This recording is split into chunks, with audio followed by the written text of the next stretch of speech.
Now, take a deep breath. What you're inhaling isn't expensive French perfume. It's the suffocating, eye-watering stench of rotting meat, overflowing latrines, and the sweat of thousands of unwashed bodies. History books paint the Palace of Versailles as a golden fairy tale of the Sun King's absolute power. But the ground-level reality was a gilded nightmare of filth. While Louis XIV dazzled Europe with his opulence, his courtiers were literally relieving themselves behind the heavy velvet tapestries of the Grand Gallery. There were no bathrooms, no running water, just a sea of human waste festering beneath the glow of 10,000 candles. Visitors of the 17th century described the smell as so potent it could make a grown man faint before he even reached the throne room. But why would the wealthiest monarch in the world choose to live in a literal cesspool? How did the king survive in an environment where infection lurked in every hallway? And why did he famously believe that taking a bath was one of the most dangerous things a person could do? From the pierced chairs of the nobility to the stomach-churning reason why the palace gardens were more toxic than the corridors, we are peeling back the gold leaf to reveal the putrid secrets the French monarchy tried to bury. You might want to hold your breath for this one, because the truth about Versailles is far more disgusting than you've been led to believe. To understand why the most powerful man in Europe lived in a swamp of his own making, you have to understand the sheer scale of the Sun King's ambition. Louis XIV didn't just want a palace, he wanted a golden cage. He forced the entire French nobility to move out of their regional estates and into Versailles, where he could watch their every move. At any given time, the palace was home to nearly 10,000 people, from high-ranking dukes to the lowliest kitchen scullions. Now, think about that from a basic biological perspective. 10,000 people, 0 indoor plumbing. We aren't just talking about a lack of modern showers, we are talking about a total absence of a functional sewage system.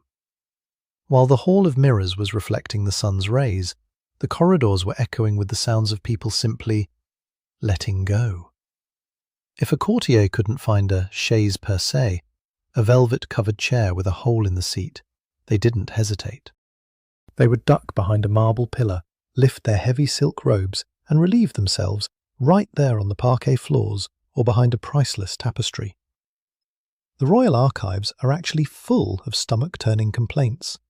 Visitors were horrified to find human waste in the corners of the staircases, in the courtyards, and even inside the fireplaces during the summer months. One famous account from the era noted that the passageways, the wings, and the corridors were all full of urine and fecal matter. The smell was so thick and so pervasive that it became a permanent resident of the palace. It clung to the heavy velvet curtains, it seeped into the wood panelling, and it soaked into the very wigs the nobles wore. But the most baffling part isn't that it was dirty. It's that this was a deliberate medical choice. You see, the 17th century was the height of hydrophobia, a literal medical fear of water. Doctors of the era genuinely believed that water, especially hot water, opened the pores of the skin, allowing diseases like the plague or syphilis to seep into the internal organs. To bathe was to invite death. King Louis XIV, a man who survived smallpox and multiple assassination attempts, reportedly only took 2 full baths in his entire adult life. Instead of washing, he would have his skin rubbed down with spirits or dry cloths, believing that a layer of natural oils and sweat actually protected him from the outside world. This created a bizarre, sensory overload environment. To combat the stench of unwashed skin, rotting teeth, and open sewage, the court leaned into heavy, suffocating perfumes. Musk, jasmine, and amber were sprayed in such high concentrations that they made people's heads spin. The Palace of Versailles didn't just smell like a sewer. It smelled like a sewer that had been doused in a flower shop. It was a suffocating layer of artificial sweetness over a base note of human decay. This wasn't just a minor inconvenience, it was a public health disaster waiting to happen. You'd think the Sun King, in all his divine wisdom, would have eventually valued cleanliness as much as he valued his golden statues. But here is the part that defies all logic. While Louis XIV was terrified of a bathtub, he was obsessed with something else. Something so massive and so expensive that it actually made the palace's sanitary crisis 1,000 times worse. Because while there wasn't enough water to flush a single toilet, there was more than enough water to create a masterpiece that killed more people than the filth ever did. Enter the fountains of Versailles. To Louis XIV, water wasn't for hygiene, it was for theatre. He spent more on water features than some nations spent on their entire armies. We're talking about 2,400 fountains shooting jets of water into the sky. It was a display of dominance over nature itself. But there was a massive mechanical problem. Versailles was built on a hill. And as any middle schooler knows, water doesn't flow uphill. To fuel his ego, the king commissioned the machine de marly.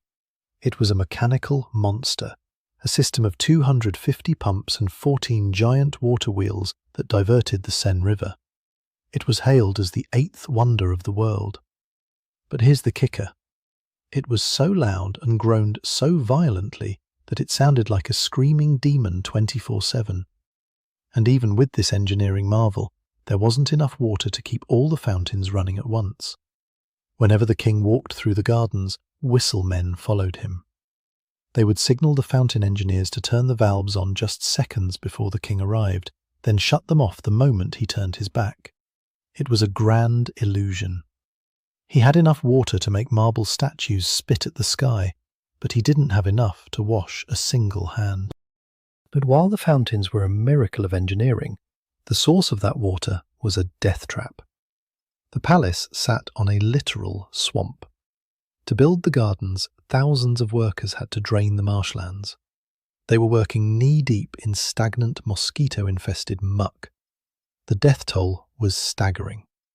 Contemporary reports suggest that every single night, carts would haul away the bodies of workers who had died from malaria, typhoid, and swamp fever. They were building a monument to life on top of a massive, unacknowledged graveyard. The irony? The very gardens meant to be a breath of fresh air were just as toxic as the hallways. Courtiers would frequently retreat to the bosquets, the private wooded groves of the garden, to find some privacy. But they weren't there to whisper secrets. They were there to use the bushes as a toilet. Under the hot French sun, the waste of thousands of nobles baked into the soil. The beautiful flower beds weren't just fed by fertilizer, they were saturated with human effluent. The perfume of the roses was constantly losing a war against the stench of the ground. If you lived in Versailles, you weren't just breathing in the rot, you were eating it. The kitchens were located nearly a mile away from the royal dining rooms to keep the heat and smells away from the king. By the time a meal reached the table, it was cold, congealed, and often covered in a fine layer of soot and dust from the corridors. The king's meat was frequently crawling with flies before he even took a bite. Louis XIV had the constitution of an ox, but even he couldn't outrun the biological reality of his environment. His body was a ticking time bomb. His health problems started where everyone could see them, his mouth. In the 17th century, dentistry was a nightmare. Doctors believed that teeth were sources of infection, so they decided to pull every single one of the king's upper teeth. But they were clumsy. During the procedure, they accidentally broke his jaw and ripped a hole straight through the roof of his mouth into his sinus cavity. Now, every time the Sun King took a sip of wine or a spoonful of soup, it would come shooting out of his nose. The hole in his palate became a breeding ground for bacteria.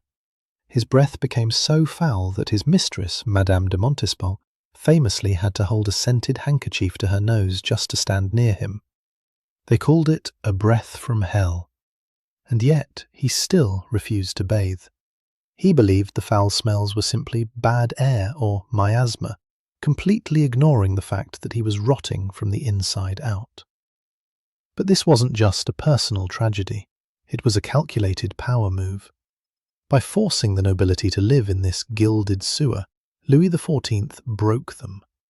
They were so distracted by the filth, the constant illness, and the grueling etiquette of the court that they had no time to plot a revolution. He kept them in a state of perpetual physical misery while surrounding them with gold. But as the Sun King entered his final years, his natural oils and refusal to wash finally caught up with him. The man who claimed to be a god was about to face a medical horror so graphic and so public that it would change the course of French history.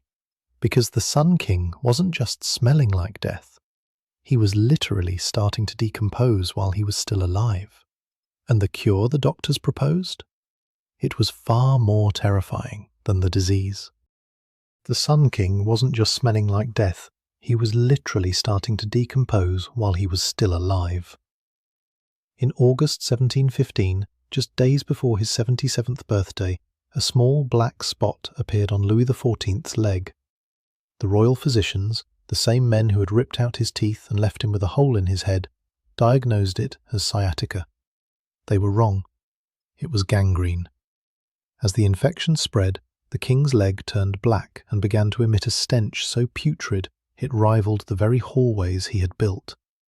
The man who had spent his entire life trying to conquer nature, who had diverted rivers and built a golden world out of a swamp, was now being consumed by the most basic biological reality of all: rot. His natural oils hadn't protected him. His perfumes couldn't mask the smell of his own dying flesh. In his final days, the Sun King lay in a room filled with the world's most expensive treasures, while his body quite literally liquefied beneath the silk sheets. The doctor's cure was as horrific as the disease. They suggested amputation, but the king, realizing his time was up, refused to be butchered. He died on September 1st, 1715. But even in death, the filth followed him. When they performed the autopsy, they found that his internal organs were twice the size of a normal man's, a result of decades of overeating and the constant internal infections caused by the palace's lack of hygiene. So, why? Why did the wealthiest, most powerful man in the world choose to live in a literal cesspool? The answer is the ultimate realization of the Sun King's philosophy. Versailles was never meant to be a home. It was a weapon. By forcing the nobility to live in these cramped, stinking and diseased conditions, Louis XIV achieved total psychological dominance.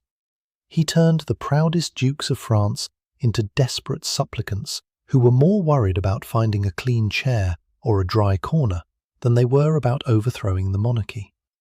The filth was the price of absolute power. He traded the health and dignity of his nation for a golden cage where he could watch everyone rot in unison. But this gilded nightmare couldn't last forever. The successors of Louis XIV, particularly Louis XV and Louis XVI, finally realized that the palace was a biological ticking time bomb. They began to install private cabinets de toilette and even primitive flushing systems for the royal family. But for the thousands of courtiers still living in the corridors, the stench remained. The neglect of basic human needs at Versailles became a metaphor for the monarchy's neglect of the French people. While the kings were obsessing over whether a fountain shot 50 feet into the air, the peasants in Paris were living in the same filth, but without the gold leaf to hide it. The disconnect was total. When the French Revolution finally arrived in 1789, the angry mobs didn't just hate the king's taxes, they hated the decadence that thrived in the middle of such disgusting squalor. When the revolutionaries finally stormed Versailles, they didn't just find a palace, they found a monument to human ego that had ignored the most basic laws of nature.